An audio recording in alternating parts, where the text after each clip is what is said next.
A gente tem que começar falando dos benefícios, tá, do treinamento de força. Você entendendo isso, você vai entender como é que encaixa um treino de força na periodização. Então, convocações youtubianas, clica no gostei, intervenção dedística no se inscrever. E o treinamento de força, ele é um treinamento onde nós abaixamos o volume de treinamento. E automaticamente a gente aumenta a intensidade? Não necessariamente. Então, o que eu quero que você entenda é que a premissa do treinamento de força não é abaixar volume, e sim aumentar a intensidade. Só que quando eu aumento a intensidade, o volume cai. Então, o princípio é a intensidade. Por quê? Se você achar que no treinamento de força você tem que fazer menos repetições, isso é volume de treino, então, hipertrofia eu fazia 10, beleza. Treino de força eu vou fazer 2, 3, 5 movimentos. Mas é com a mesma carga? Não, não é com a mesma carga, porque senão fica um treino muito fácil. E a ideia do treinamento de força visando hipertrofia muscular não é ser fácil, é ser específico. Então não é que você vai reduzir as repetições pela metade, você vai tentar aumentar a carga que você coloca no exercício e para isso você vai colocar um treinamento com menos repetições. Intensidade, academicamente falando, é carga, beleza? Volume vai ser o número de repetições, claro, né? Leandrão, eu fiz o seu curso que ensina como montar um treino e periodização do zero, e lá você falou que volume de treino é também o número de exercícios, isso, perfeito. Mas só para a gente delimitar um pouco mais, porque a gente não tem tanto tempo igual lá no curso, vamos fechar um pouco mais aqui e vamos entender o volume de treino como repetições, para essa análise aqui vai ser suficiente. Tudo bem, então eu subi a intensidade e abaixei o volume. Uma outra técnica que também me ajuda a colocar mais carga no exercício é fazer um tempo de descanso maior. Então, uma densidade de treino menor, um treino menos denso. Por que ele é menos denso?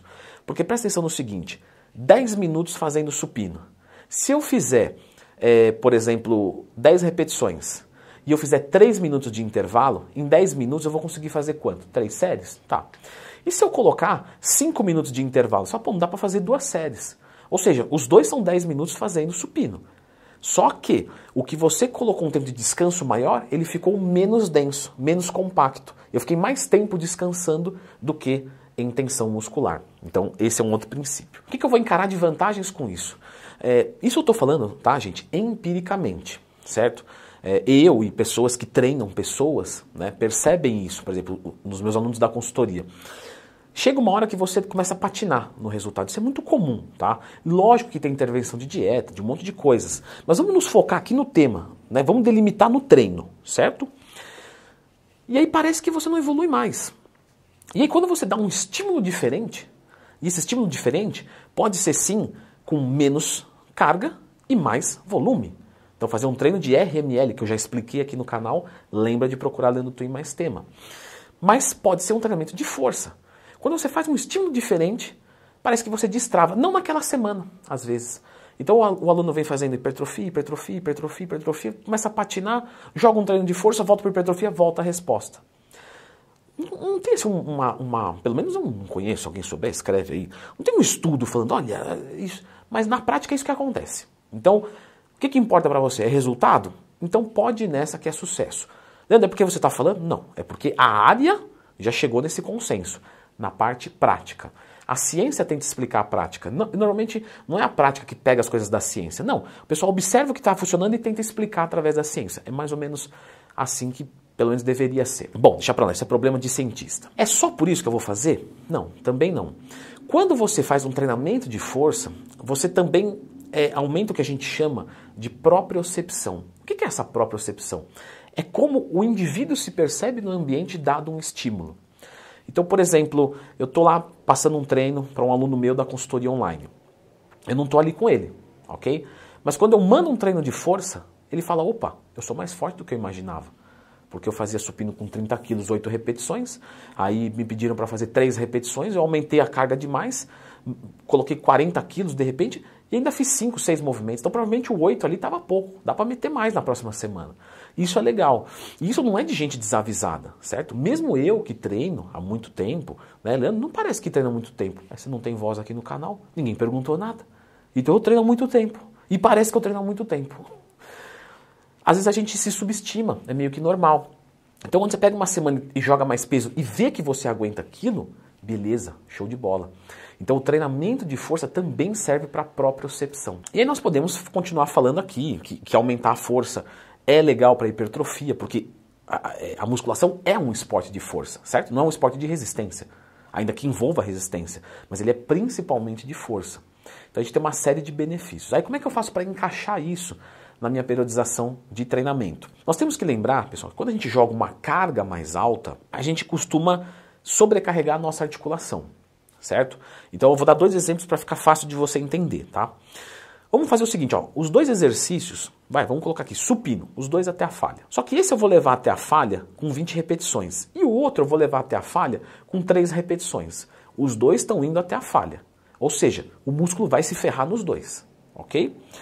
Só que se eu tenho uma dor no meu ombro, com 3 repetições eu vou sentir muita dor articular. E com 20 repetições, às vezes não, porque a carga é tão baixinha que o ombro vai também até a falha, a articulação também vai até a falha, não é? Só que ela não experimenta dor. Então, se eu começar a sobrecarregar demais com treinamento de força, e quem é do powerlifting sabe disso, né? Tem que ter uma periodização, porque senão o cara começa a se arregaçar de lesão. Então eu não posso jogar treinamento de força atrás de treinamento de força. Logo, um treinamento de força na periodização de hipertrofia tem que ser de vez em quando, só para a gente ter as vantagens que a gente já citou aqui no vídeo. Então essas vantagens você tem que ter. Para isso, mais ou menos, tá? Com os meus alunos da consultoria, eu uso mais ou menos 1 microciclo por mesociclo. Leandro, não entendi nada. Calma, essas nomenclaturas são fáceis de você entender. E quando a gente vai pegar o nosso ano de treino, nós dividimos em macrociclo. Normalmente, cada macrociclo, mais ou menos falando, são 6 meses, tá? Leandro, pode ter um macrociclo de 7 meses, de 10 meses? Pode. Tá? De 5 meses? Pode. No geral, a média, 6 meses. Dentro desse macrociclo, nós costumamos ter mais ou menos 3 mesociclos. Ou seja, cada mesociclo é mais ou menos 2 meses. Tá? Não precisa ser fixo. Eu posso ter um mesociclo de 2 meses, um de 2 meses e meio e um de 1 mês e meio.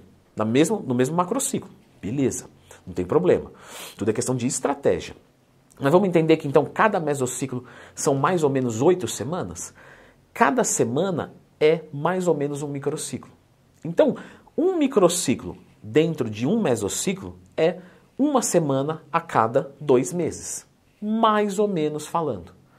Então, numa periodização de hipertrofia, a gente tem que focar no treinamento de hipertrofia. Porque qual é o que vai dar mais resultado para a hipertrofia? O treino de hipertrofia, certo? Logo, a maior parte do tempo é hipertrofia. Mas mais ou menos 1 semana, a cada 2, 3 meses, a gente fazer um treinamento de força para ter todos esses benefícios se torna bem-vindo. Eu lembro uma vez que eu estava palestrando, né? Não lembro em que estado era. Bom, também não deve ser no estado forte, que é o estado que eu estou sempre, né? Não lembro qual estado do país eu estava, enfim. E uma pessoa me fez uma pergunta. Mas eu nunca fiz isso, né? E eu tive resultado. Galera, o que a gente está discutindo aqui é performance.